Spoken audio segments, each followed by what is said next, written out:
Good day with your major newscast. I am Jessica Daw. First with the highlights.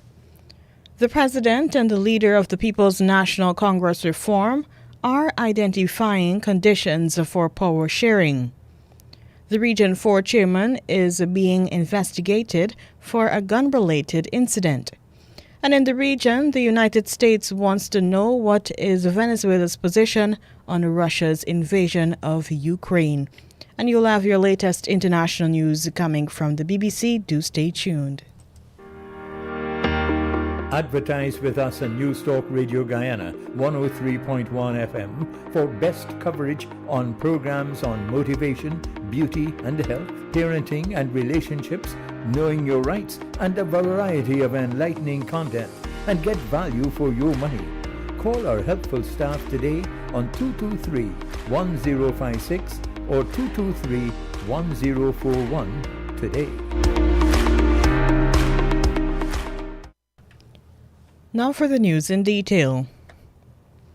President Irfanali appears to be hinging any chance of power sharing to the opposition agreeing to free and fair elections. This is just days after People's National Congress Reform PNCR leader Aubrey Norton pegged it to a clean voters list. This is against the backdrop of a United States Agency for International Development USAID-funded report recommending that Guyana should move towards power sharing in order to manage the country's oil wealth efficiently. Dr. Ali recalls that the international community had also cited the need for democracy. The same entire international community spoke about the attempts to rig an election, spoke about the attempt to steal democracy from the people of this country. Let's fix that first. Let us fix that. Let us rid ourselves of these monsters in society who would want to take away our democracy, the rule of law, and rig elections. The days for those are gone. And we must fix that. Let's start from there. Let's start fixing that. The president's position follows last week's pronouncement by PNCR leader Aubrey Norton. He has singled out the need for an acceptable voters list as a condition for negotiating power sharing. For instance, I do not see us getting into any serious dialogue if we cannot agree on a new voters list, a clean voters list. The basis of democratic elections is a clean voters list. And so even if you're going to share government after, if you don't have a clean list and an election that is considered credible, then you will still have problems. So there are a number of issues we have to deal with. The PNCR-led coalition of a Partnership for National Unity plus Alliance for Change, APNU plus AFC, and the governing People's Progressive Party, Civic, PPPC, continue to accuse each other of rigging the March 2020 general elections. The international community, including Western nations, Caribbean, and extra-regional observer missions, had cited manipulation of results for Region 4 in favor of APNU plus AFC. Several now former GCOM and PNCR officials are before the court on charges of electoral fraud. The PNCR leader said his party welcomed the views in the USAID report. President Irfanali on Sunday announced that he plans to meet with marijuana farmers to encourage them to get into the cultivation of high-value hemp. He says marijuana farmers can earn much more from hemp and reduce social problems associated with marijuana use. I intend to have a meeting very soon with all the marijuana growers in this country.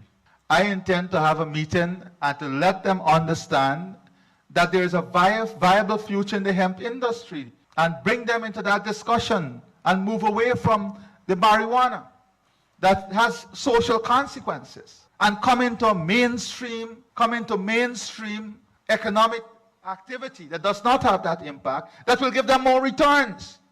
And by the way, they already have the experience in growing. The Customs Anti-Narcotics Unit, CANU, last year seized almost 2 million kilograms of marijuana and destroyed at least 10 acres of marijuana cultivations. Marijuana growers are not organized under the umbrella of an association, unlike St. Vincent and the Grenadines. Several Caribbean islands have started to produce medicinal marijuana for export to North America and Europe. The Guyana government is this year expected to table legislation to govern the hemp industry and eventually put measures in place to ensure that farmers do not mask hemp production with marijuana. Home Affairs Minister Robeson Ben had said during the 2020 national budget debate that a number of retrenched sugar workers had shifted to marijuana as a means of eking out a living. The chairman of Region 4, Demaram Haika Daniel Seram, and his father-in-law are under investigation over allegations that they threatened each other with their licensed firearms. Head of the Guyana Police Force Criminal Investigations Department, Wendell Blanham, confirms that a probe is underway. He says that Mr. Seram's licensed handgun has been seized pending investigations. Other police sources say that businessman Sahid Hamid of Prashad Nagar reported that Mr. Seram approached him and they had an argument. Mr. Hamid is alleging that Mr. Seram drew a handgun, cranked it, and threatened to kill him. Mr. Seram, according to police sources, made a similar report to police. He and his father-in-law were subsequently arrested and their firearms and ammunition seized. They have been released on self-bail and ordered to return to the station.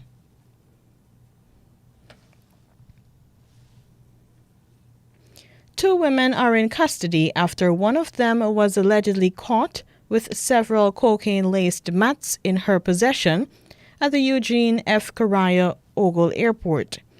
The Customs Anti-Narcotics Unit CANU says a 22-year-old Akata Makiba Garnett of Seafield Sophia had in her possession 5 cocaine-laced mats. CANU estimates that the cocaine amounts to more than 5 kilograms and is worth 5.6 million Guyana dollars. Ms. Garnett was due to leave for Barbados when she was arrested after a secondary search unearthed the narcotics. CANU says further investigations led to the arrest of 32-year-old Malika Scott of Grove, East Bank Demerara. Now for the news in the region. Senior United States officials traveled to Venezuela at the weekend for talks with President Nicolas Maduro's government. Reuters news agency reports that the mission was seeking to determine whether Caracas is prepared to distance itself from close ally Russia amid its invasion of Ukraine. According to a person familiar with the matter, the trip, the highest level U.S. visit to Venezuela in years, came as part of a U.S. effort to isolate Russian President Vladimir Putin. Some analysts also see U.S.-sanctioned Venezuela as a potential alternate source of oil supplies should Washington attempt to restrict Moscow's energy shipments. The source told Reuters on condition of anonymity that U.S. and Venezuelan officials held a round of talks on a Saturday but reached no agreement. It was unclear whether a further meeting would be held. The visit, which involved senior White House and State Department officials, was first reported by the New York Times. The White House and State Department did not immediately respond to a request for comment. Venezuela on February 25 blamed the United States and NATO for the crisis in Ukraine, though it expressed worry over the worsening of the crisis there. Cuba and Nicaragua have also defended Putin's stance on Ukraine. In a March 1 phone call, Putin and Maduro discussed the situation in Ukraine and talked about increasing a strategic partnership between Russia and Venezuela, the Interfax news agency reported, citing the Kremlin. Barbadian consumers will be paying more for petroleum products effective midnight Sunday, March 6. The expected increase in the retail prices of gasoline, diesel, kerosene, and liquefied petroleum gas (LPG) is in keeping with those for these products on the international market. Gasoline will be sold at $4.13 per liter, an increase of 14 cents, while diesel will raise by 17 cents to cost $3.46 per liter. Kerosene will be $1.80 per liter, an addition of 22 cents. The adjustment price of the 100-pound cylinder is $159.96. The 25-pound cylinder will cost $45.09. The 22-pound cylinder, $39.85, and $36.22 for the 20-pound cylinder.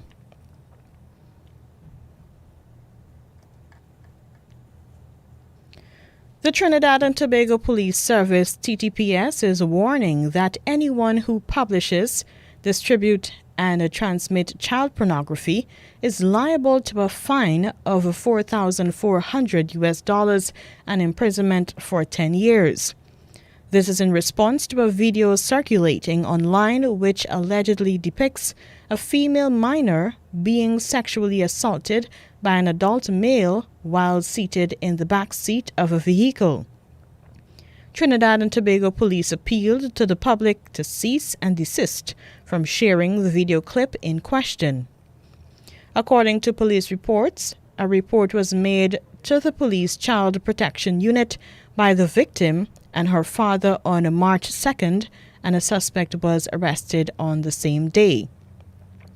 Police say the man has been formally charged with the offense of sexual touching of a child. He appeared before a court and was remanded into custody pending a tracing. And lastly, in the region in Antigua, a 38-year-old man is accused of the murder of his personal trainer. Antigua Observer reports that 38-year-old Burl Adolphus Nathaniel Wallace Jr. has been remanded to prison after appearing in court for the first time. He's accused of murder of personal trainer Christopher Smithers of Fires Hill Development. According to reports, Smithers and Wallace Jr. were involved in an altercation on St. John's Street last Tuesday evening. Mr. Wallace allegedly armed himself with a sharp object and stabbed Smithers. He was then rushed to the Sir Lester Bird Medical Center for emergency treatment, but succumbed to his injuries and was pronounced dead. Mr. Wallace Jr.'s committal hearing is May 12. Since the news of his death, many of the Smithers' friends, extreme fitness gym mates, and former trainees have paid their respects. And here now is your international news from the BBC.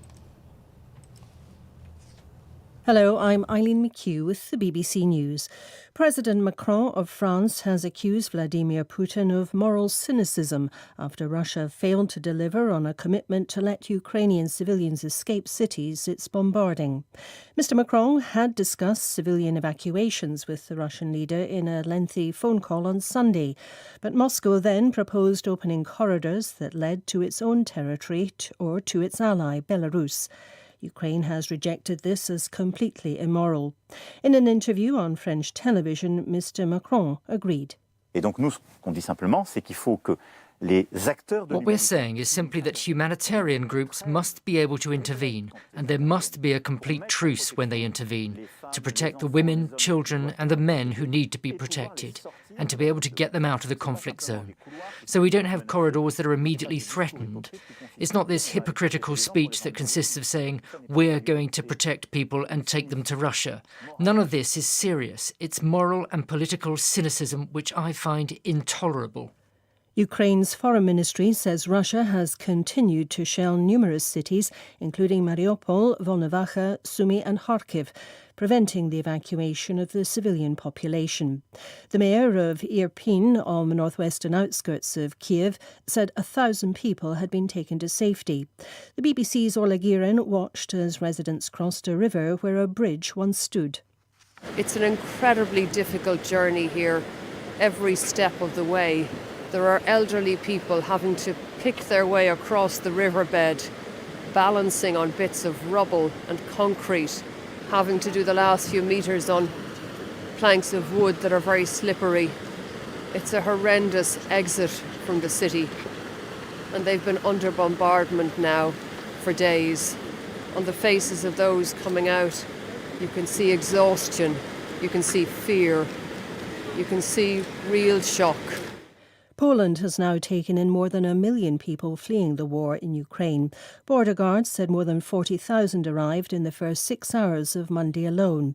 Poland accounts for almost 2/3 of those who fled abroad. Michelle Hussein is in the town of Przemysl. Some people come from Lviv on trains from Ukraine, and then a lot of refugees in this area try and get to other parts of Poland, some of them on to other countries, through this train station. It is absolutely packed. There are some relief facilities here. There's food for people. There are some people who are sleeping in the station here. But really the life of this town has been turned completely upside down by what has happened in the last few days. This is just one of the relief centres or refugee centres. If you imagine, there are several like this. BBC News. Global stock markets have been hit by investors' uncertainty over the conflict. Shares on European exchanges recovered some of their early losses. Main indexes opened sharply down after a sell-off across Asia. Fears about Russian supplies pushed up energy prices. Crude oil hit its highest level since 2008 after the US said it was discussing a potential embargo on Russian supplies. The third round of peace talks between Ukrainian and Russian delegations are due to begin in Belarus. Russian officials have continued to insist all Moscow's demands are met. Meanwhile, the US President Joe Biden is due to hold a video conference with Prime Minister Boris Johnson, President Emmanuel Macron and Chancellor Olaf Scholz this afternoon as diplomatic pressure continues for an end to the fighting. A close aide and spokeswoman for Russia's jailed opposition leader Alexei Navalny has called on women to protest against the war in Ukraine on Tuesday to mark International Women's Day. Sunday saw the biggest anti-war protests in Russia since the start of the invasion. Vitaly Shevchenko is from BBC Monitoring. Since the war started, Russians have been protesting, thousands have taken to the street and thousands have been arrested because it's illegal to protest in Russia without prior authorization. And recently, Russia passed a new law envisaging penalties of up to 15 years in jail for demonstrating against the war, undermining the party line. Young people especially who have access to social media, they are able to access uncensored information about the war and they are protesting against it. Nissan says it has suspended the export of vehicles to Russia and will stop work at its car factory in St. Petersburg in the coming days. Other Japanese car makers, including Toyota, Mitsubishi and Subaru, have told their Japanese staff based in Russia to return home for their safety. That's the latest BBC News. And that was your international news from the BBC. Here now is a recap of your highlights. The President and the leader of the People's National Congress Reform are identifying conditions for power sharing. The Region 4 chairman is being investigated for a gun-related incident. And in the region, the United States wants to know what is Venezuela's position on Russia's invasion of Ukraine. And that was your major newscast. I am Jessica Daw.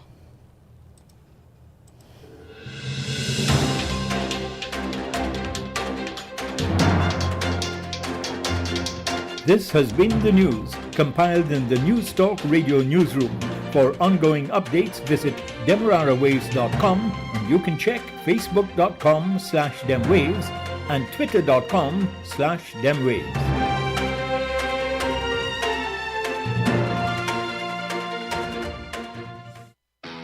For the